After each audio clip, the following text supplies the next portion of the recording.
खून उस दिन के लिए बचा के रखेंगे जिस दिन दिल्ली की सरकार गूंगी, बहरी और अंधी हो जाएगी, तो हमारी खून की बौछार से इनकी आंखें, कान, नाक खोलने का काम करेगी।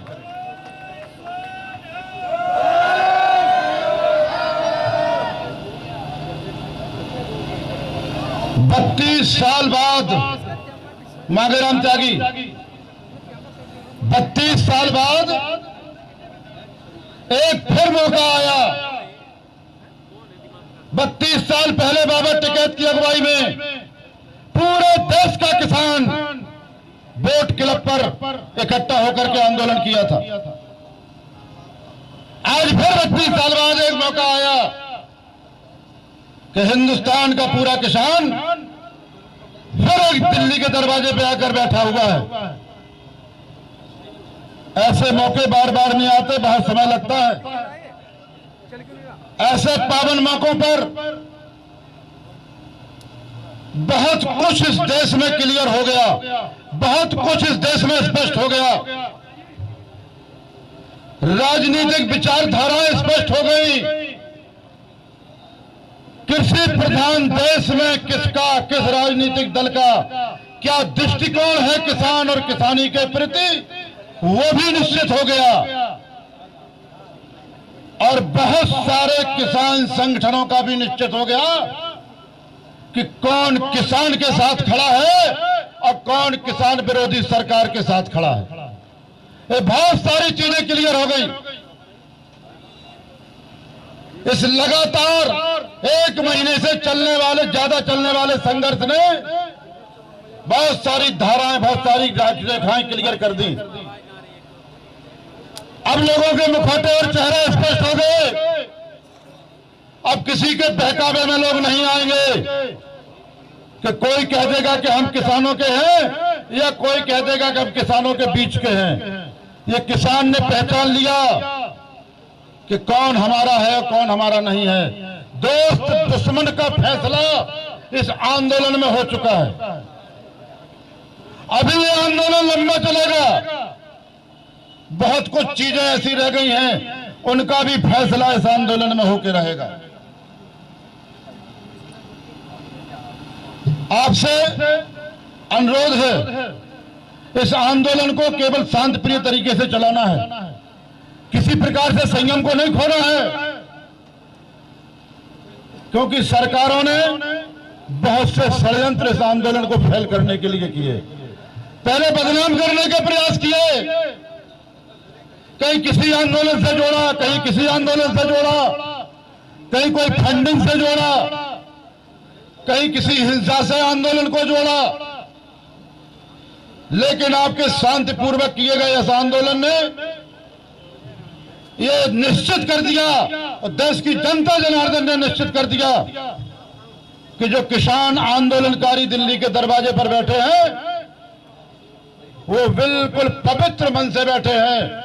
असली गंगा जल से पवित्र साफ मन के लोग खुली सड़क पर दिल्ली के दरवाजे पर बैठे हैं। बड़ी बड़ी कोठियों में बैठने वाले लोग अगर गंगा जल से धुली हुई बात करते हैं तो वह बेमानी साबित हो गई। आप जज्बे को बनाए रखें। ये आंदोलन जिस दिशा में चला था सीधा उसी दिशा में आगे बढ़ेगा। दाहिने बाएं का कोई रास्ता अपनाया नहीं जाएगा।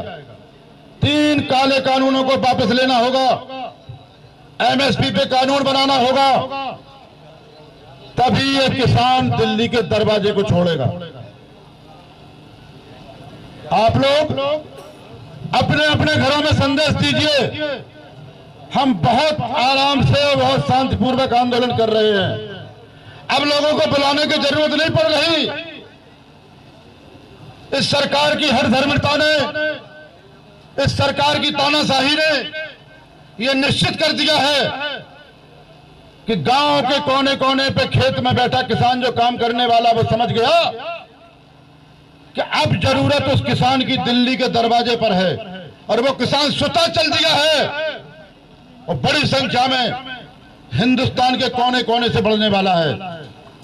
अभी कुछ दिनों पहले आपने देखा केरल से किसान यहां आकर के गए, तमिलनाडु से, आंध्र प्रदेश से, कर्नाटक से, महाराष्ट्र से, मध्य प्रदेश के लोग हमारे बीच में बैठे हैं और बॉर्डरों पर डटे हुए हैं।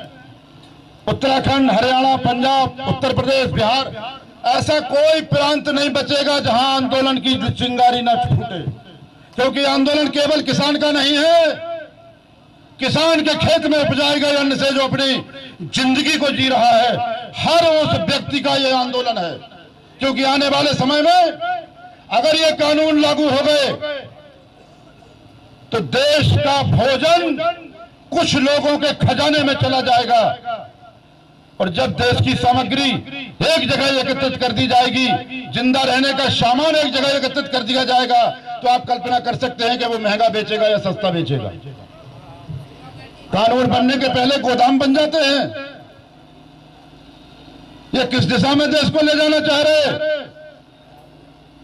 लेकिन अब किसान जो हिंदुस्तान की रीढ़ है, हिंदुस्तान का आत्मा है, और कृषि प्रधान देश का असली परिचय किसान से होता है, उसने अब ठान लिया कि सरकार किसी भी दल की आ जाए, सरकार किसी की दल की रहे और किसी प्रांत में, अब उसको सीधे खेत और खलियान के रास्ते से दिल्ली के तरक्की, देश की तरक्की का रास्ता खोजना पड़ेगा। अब अडानी अंबानी विदेशों से आने वाली वालमार्ट जैसी कंपनियों के विजन से देश का तय नहीं होगा। किसान तय करेगा कि इस देश की अर्थव्यवस्था, इस देश की समाज व्यवस्था, इस देश की राजनीतिक व्यवस्था, इस देश की धार्मिक व्यवस्था कैसे चलेगी। ये सर्व जाति, सर्वधर्म किसान तय करेगा। आप लोग बिल्कुल शांतिपूर्वक आंदोलन करते रहिए, आपके बीच में ज्यादा नहीं रहूंगा। 2 नारे लगाइए, बाबा टिकैत, बाबा टिकैत, जो बोले सो निहाल। धन्यवाद। धन्यवाद।